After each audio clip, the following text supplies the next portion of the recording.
Go live now. Hey y'all. Later. How's Hey everybody? guys. How y'all doing? I didn't shave today, so I'm wearing a hat. I, mean, I, So that's probably, supposed to help.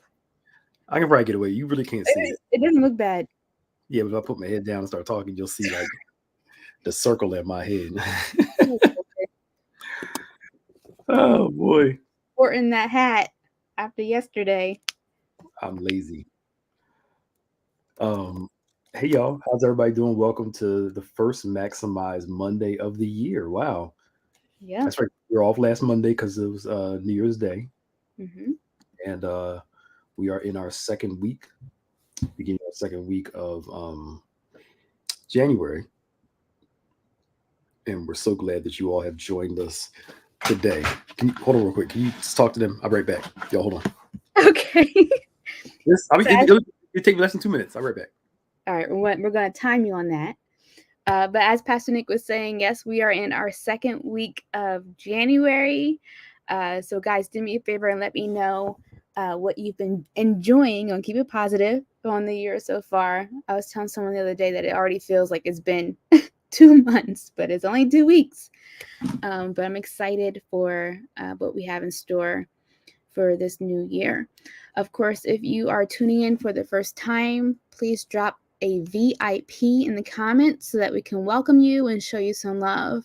And as always, we love to see where people are tuning in from. So let's rep your city. You can post that in the comments as well as we get ready for our first Maximize Monday of the year. Um, we are in the sermon series Break My Heart for What Breaks Yours. And that's all about uh, being compassionate. What can we do to allow God to break our hearts for what breaks His? So I know for me, I've been trying to be, let's switch this, that's going to drive me crazy. There we Wow. go. Why do you have to be on that side? It just, it's just different. It's Okay. just All right. different. All right. But with keeping this in mind, I've been trying to be really attentive to what can I do different um, in terms of how I'm treating people, or even just taking the time to have conversation, right? It can be as simple as that to really extend that heart of God that I have because people are really feeling it. You know, life ain't easy. And I always want to make sure that I am aware of opportunities to be a blessing to someone. So that's just one way that I'm trying to apply this sermon series to my life. And I'd love to hear what other people are doing too. It's called being nice. I common, am. common courtesy. I hate to be so pragmatic, but it's being No, it's nice. It's true. common Yeah. courtesy. It's care.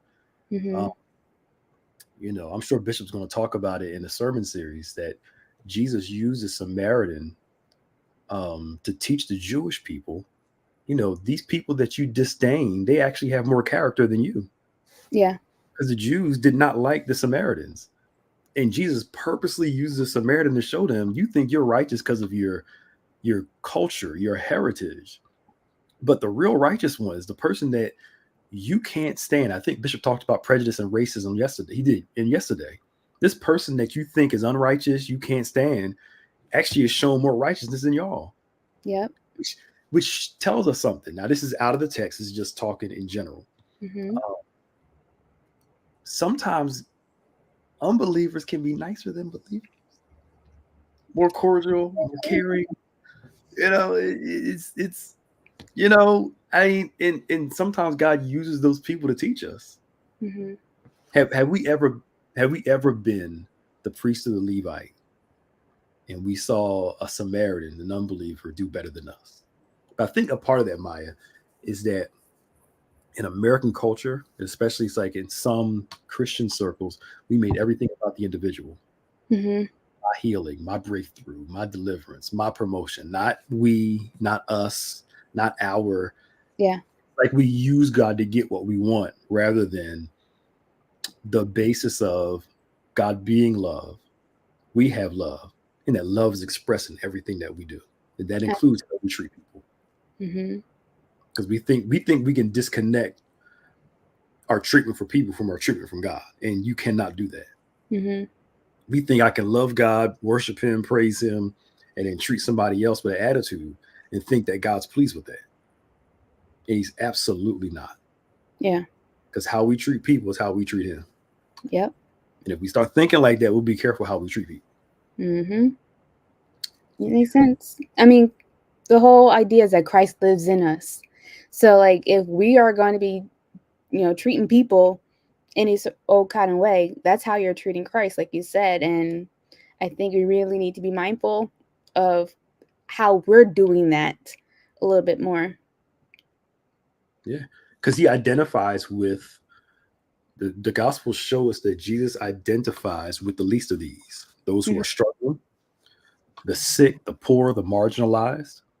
In Matthew 25, he says, "You've done it unto them, you've done it unto me. If you didn't do it for them, you didn't do it for me." Mm-hmm. And we think we can overlook them and think God does not see that. But when you start seeing Christ in people, that the image of God is in everybody, even if you don't like the person, you still treat them with some form of respect. Right. Because we're all made in the image and likeness of God, whether you like the person or not.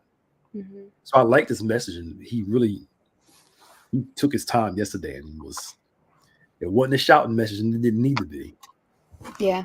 But if there's one thing I know about saints, I can't speak for both sides, but one thing I know about some, not all, Black Christians is we love being able to tell people off and tell it like it is. And I'm not saying we're the only culture that has that issue. I'm just speaking for what I know for 100% certainty, that sometimes we as people, we gloat in our inability to interact with people.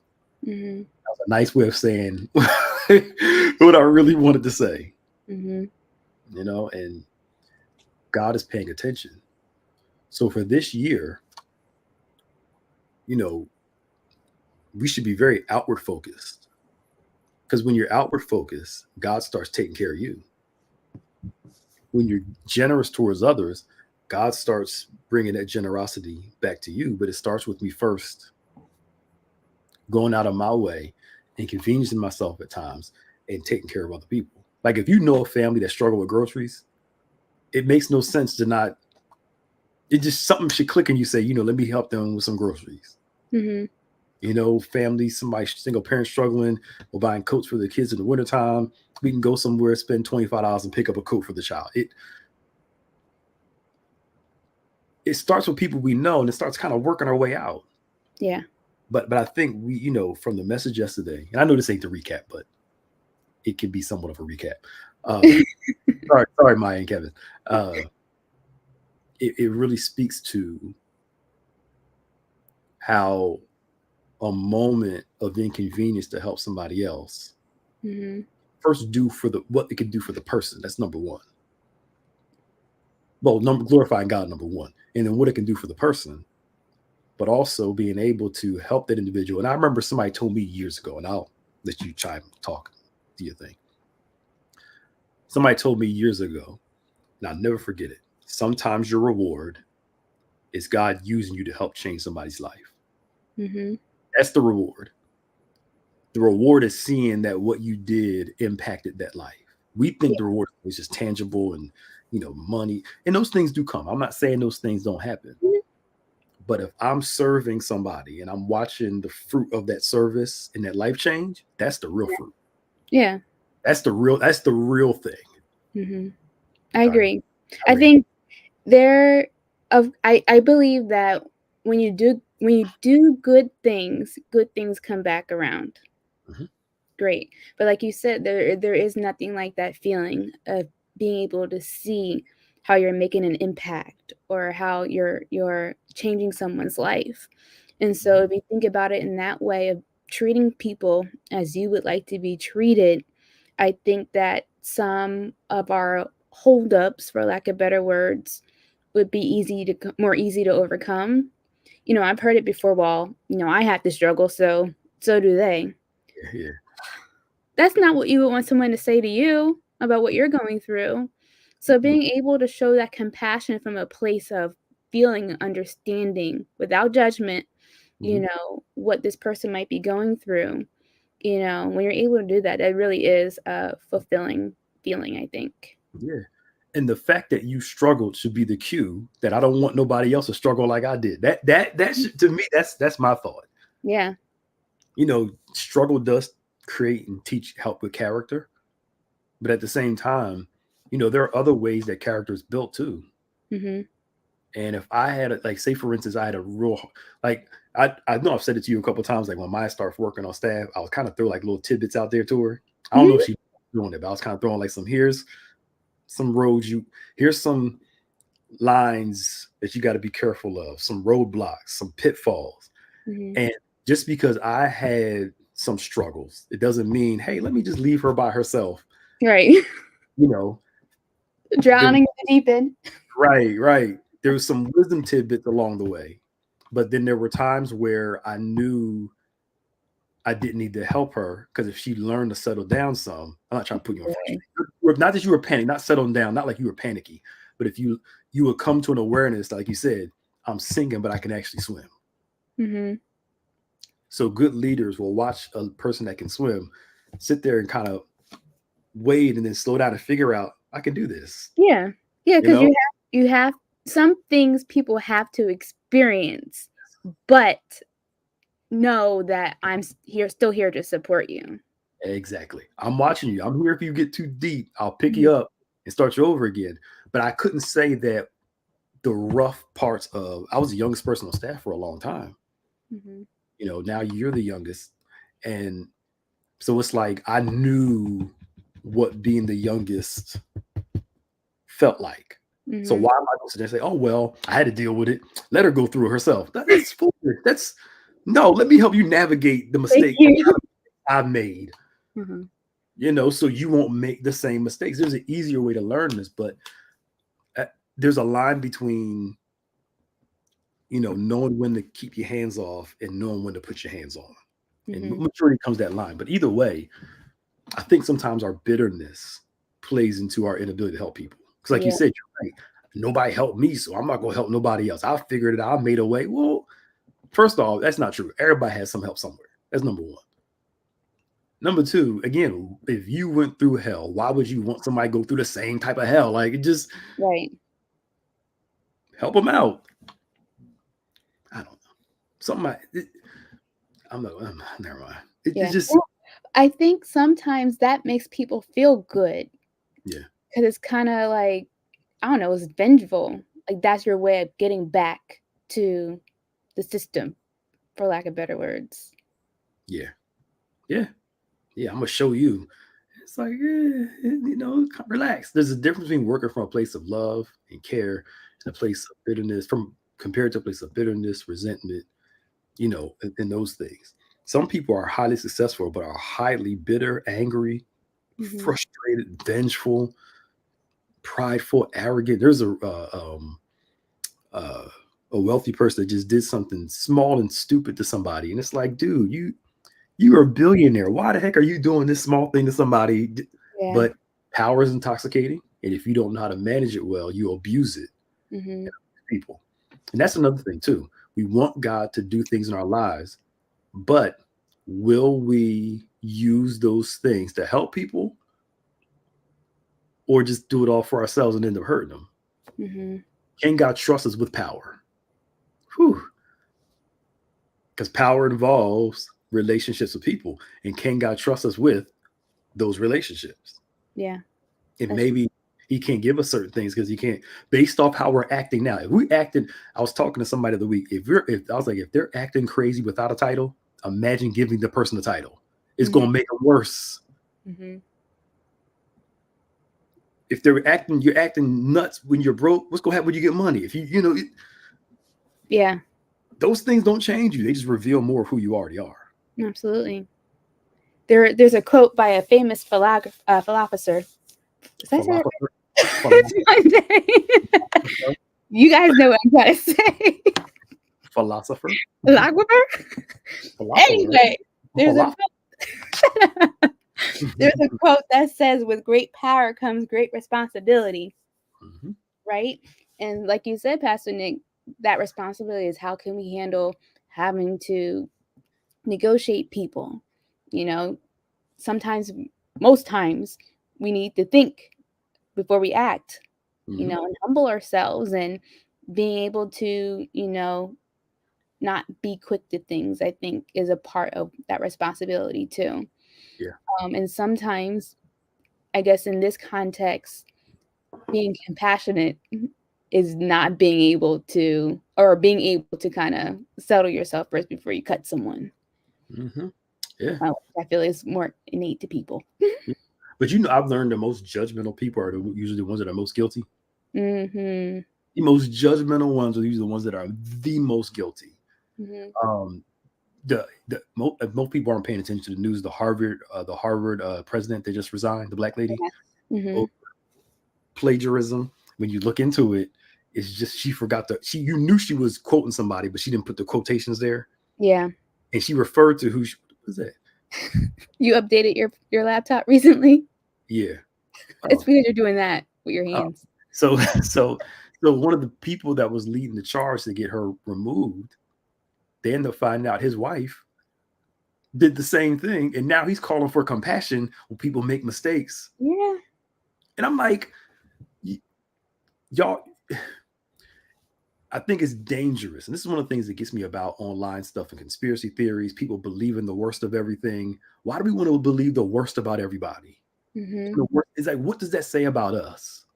If we lead our lives by gossip, salacious accusations, believe it with no proof, no evidence, and just, it shows a misery inside of us Mhm. that makes us lean towards um, using no logic at all. And the ones who are the most guilty of stuff are the ones that do the most accusations. Yeah. Because to me, if you're always talking about it, you're guilty of it. Mhm. Yeah, the ones that are always talking about it, yeah, you're guilty. That's Mhm. you. You're Mhm. projecting. Mhm. And I'll say this, and we'll move on a little bit. This wasn't supposed to be the topic, but it just ended up Yeah. becoming. Is I learned something last year, like I'm acting like it was so long ago, in December, that the scripture "Judge not, lest ye be judged." We often read that more about the other person and not judging the person, which is true, but also our interactions with people. The real lesson is, what does that teach us about us? Mhm. That's the real lesson. What does my interaction with so and so tell me about me? How did I react to this? Was it right? Was it wrong? Are there areas for me to grow emotionally, mentally, psychologically? Because we're always looking at interaction with a person to learn about that person. Mhm. That's great to learn about the person, but really, those interactions teach us about us. Yeah. But if we don't self-reflect, we will never grow, because we're only looking at our interactions to teach us about people, rather Mhm. than, what did I learn about me in that? I still got a little temper, still got a little unforgiveness. I'm still a little envious. I'm still a little whatever. I'm still a little, um, you know, oblivious to certain things. Uh, and that's how you start to grow, because human interactions teach us more about us than it does about the other person. Right. And I don't know how we got here, but I think if we start remembering that, then we can start growing better, which makes our interactions with people better. Mhm. I can't treat Maya the way I treat somebody else, because Maya is different than the other person, in the sense of I show her love and care in the way that she needs it versus somebody else needs it. Mhm. If I treat that's the way. You can't talk to everybody the same. Some people, they you need a little more direct. Some people need more flowery. It all depends on who you're talking to. But if we lead with love and lead with care, we'll never go wrong, and lead with grace. And that doesn't mean you don't have to say what you got to say, but I say it with love, say it with grace, say it with care. Right. There you go. All right. Yeah. So with all that, our week 2 growth guides are available on our website, as well as the link was posted on social media. So you can go take a look at that and do some reflection on your own throughout this week, or connect with someone else and go through it together.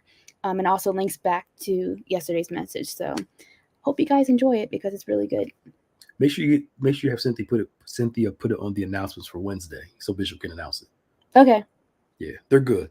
You go check them out. They're like to-dos, just something you can go through Mm-hmm. over the sermon, review notes, and review certain quotes and certain to do. So watch this. We not just are hearers of the word, we're doers of the word also. Absolutely. So they're up right now on all of our platforms. So go and check them out, y'all. It's really good. This is a good idea, Mai. I'm proud of you. Thank you. You're almost getting saved. It's Almost. Not there yet. not there. Almost. Almost. You just start reading your Bible during the pandemic. I don't know what else. Well, at least that was 4 years ago. That's something. Yeah, but what's gonna make you pray now? I don't know. Maybe your hip surgery might help you pray more. But anyway. Now what? Now what we talk about? I don't know. It's 12:20, 12:21. But I mean, I just in an age where nuance and logic seem to be lost, it's like we need to come back to our senses, y'all, Mm-hmm. and think logically, think intelligently, and stop believing everything you hear just because it's negative. It just, like, come on, y'all. Lies are more entertaining than truth. That's why they're easier to believe. Mm-hmm. So I'd rather believe an accusation, rather believe so-and-so, rather believe this. That's got to be true because so-and-so said it.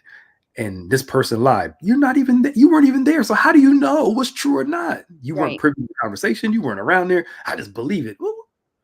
And that's exactly the problem, because everyone has their own truth to what happened. And like you said, those things carry, and they're not grounded in what actually went on or didn't go on. Yeah. And all memory is reconstructed. Mm-hmm. If you think about it, a portion of our memory is 100% accurate. The other portion is how we saw it.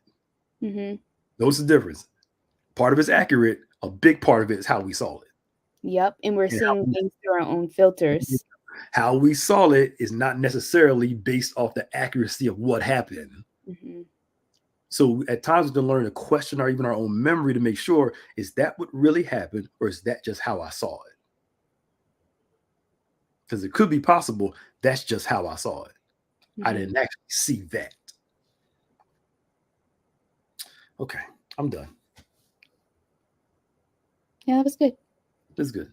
So tonight we have Embrace class at 7 in person and online. Mm-hmm. We also have Tuesday, Diamonds Women's Ministry, Tuesday night. Bishop's going to be teaching, so special guest. We talked about him in there doing some classes.